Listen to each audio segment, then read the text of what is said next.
Oi, gente, boa tarde. Não tô no meu tradicional pijama pros vídeos pras mamães, mas tem sido difícil gravar à noite, tenho ido deitar já bem cansada. Por outro lado, acabei de deixar minha filha na escola, me lembrei que eu fiquei devendo o tema da adaptação escolar, como foi a entrada de Narayane na escola, né?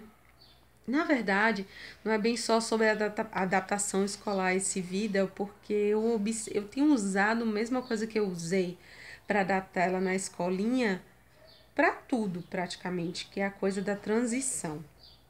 As crianças elas têm um ritmo só delas. É o ritmo da assimilação da rotina.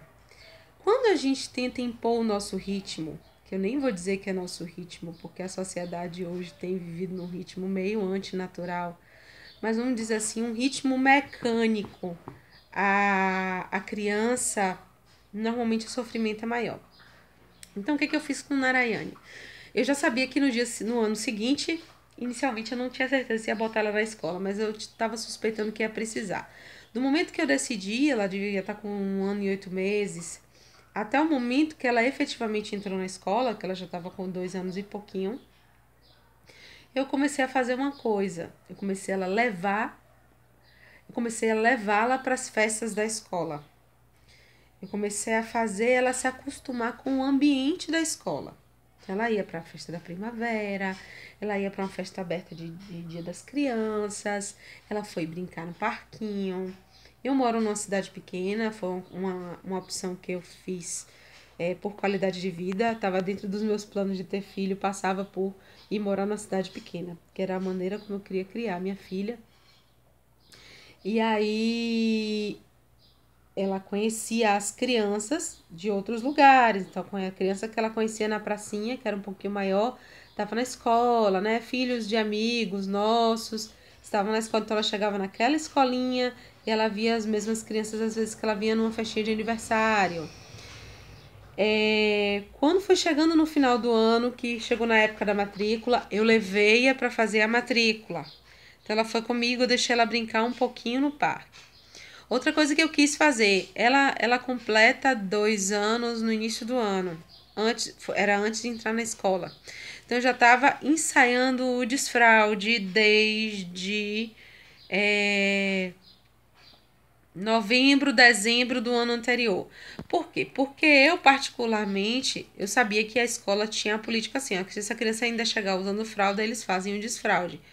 Eu achei que era muita informação para ela chegar na escola, se acostumar com a pró, se acostumar com o ambiente, se acostumar a passar meio turno inteiro sem mim, porque até então, no momento, eu nunca fui de deixar ela com o babá, ela ficava sempre comigo, e ainda desfraldar, e ainda lidar com pessoas trocando a fralda dela, blá blá blá blá blá. Então, eu escolhi fazer o desfraude antes, por antecipação.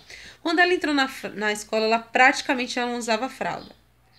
Um ou outro acidente que acontecia, mas foi assim uma coisa que ela já estava acostumada com os esfíncteres, com a ideia do pinico e tudo de casa. Então eu fui eliminando elementos de novidade para a primeira semana de aula. Por último, a escola fez uma coisa que eu achei sensacional. A escola abriu as portas para os alunos do grupo 2, que é o grupo dela, uma semana antes da data efetiva da entrada na escola. Então as crianças podiam ir simplesmente para brincar com a pró, brincar no parquinho. Nossa, eu achei isso tão legal e eu fiquei triste porque muitos pais não fizeram isso. Meu Deus, eu acho que todo mundo vai aderir. Eu vi que muitos não estavam lá. Então foi bom para minha filha porque ela teve momentos em que ela estava dividindo a pró dela com uma ou duas crianças no máximo. Que é uma coisa que quando as aulas começam com uma turma delas de 10 não ia acontecer logo de cara. Então também foi uma adaptação da atenção exclusiva para a atenção coletiva. Cara, mesmo nessa semana de adaptação, ela não chorou em nenhum momento uma vez. Na primeira vez, de tarde eu trabalho, quem levou foi meu marido. Ele levou, ficou 1 hora e pouco. No segundo dia ele ficou 15 minutos. No terceiro dia, a Narayane já ficou a tarde inteira na escola sozinha. A tarde inteira não, minto. A gente pegou ela 4 horas. Deixou ela quase 2, pegou 4. E das outras vezes ela foi ficando. Nunca deu problema, nunca ficou se acabando de chorar e tal. Esse respeito pela essa coisa de se colocar no lugar, gente, de imaginar, poxa, a quantidade de novidade que é, a quantidade de estímulo para uma criança, que, especialmente como minha filha, que estava sempre ficando comigo ou com o pai, ou comigo ou com o pai. Não era uma criança acostumada a ficar com outras pessoas. Eu quis fazer isso de uma maneira muito amorosa, de uma maneira que desse certo. Eu estaria disposta a voltar atrás se ela não se adaptasse. Mas eu queria compartilhar com vocês essa metodologia, porque eu fui tudo tão sutil, tudo tão natural, que eu acho que dificilmente ia dar errado. Ela teve, assim, uns acessos de cansaço e fome quando chegava de lá, porque ela tinha o costume da sonequinha da tarde, ainda tinha isso. E adaptar, ficar sem a sonequinha, que ela tem um sono leve, ela não dorme em qualquer situação. Então, ela nunca dormiu na escola, embora tivesse lá o colchãozinho. Lá eles não têm a política da hora da soneca, né?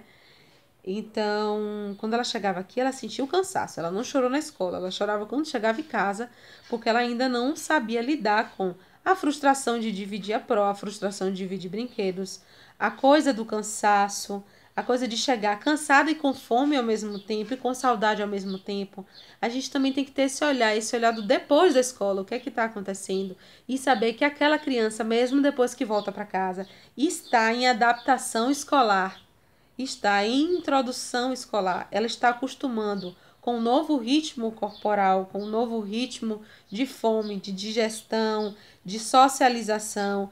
Então, à noite, outra coisa que a gente teve que fazer foi: vamos correndo, entrou em casa, direto pro banho. É um banho de espuma, um banho muito lúdico, cheio de brinquedo, para ela relaxar logo e alimentar o mais rápido possível. Isso foi a coisa do metabolismo dela, porque ela chegava extremamente cansada, então ela já chegava passada do ponto para dormir. Nos primeiros meses ela começou dormindo bem cedo, então era uma alimentação que já tinha que ser alimentação, a sopa, uma coisa forte para ela poder dormir a noite inteira. E depois ela foi se acostumando com o ritmo. E até hoje, se a gente viaja, se tem um feriadão, um período de férias, quando ela volta para a escola, ela tem esse ritmo e eu respeito esse ritmo. E não perco a rotina. Chegou, banho de espuma quentinho, sopinha, pronto. Aí agora você fica aí no sofá, fazendo uma coisa bem monótona. Se ela quiser dormir, já está pronta para dormir. Se não, ela fica com a gente, socializando também, reconectando com a família, matando a saudade pro dia seguinte. Então, gente, deu super certo. Para mais informações sobre esse tema, vejam o vídeo da birra, porque eu também complementei algumas informações que é uma coisa que pode intensificar nesse período de adaptação. E é isso. Um beijão para vocês. Estou de volta. Boa semana.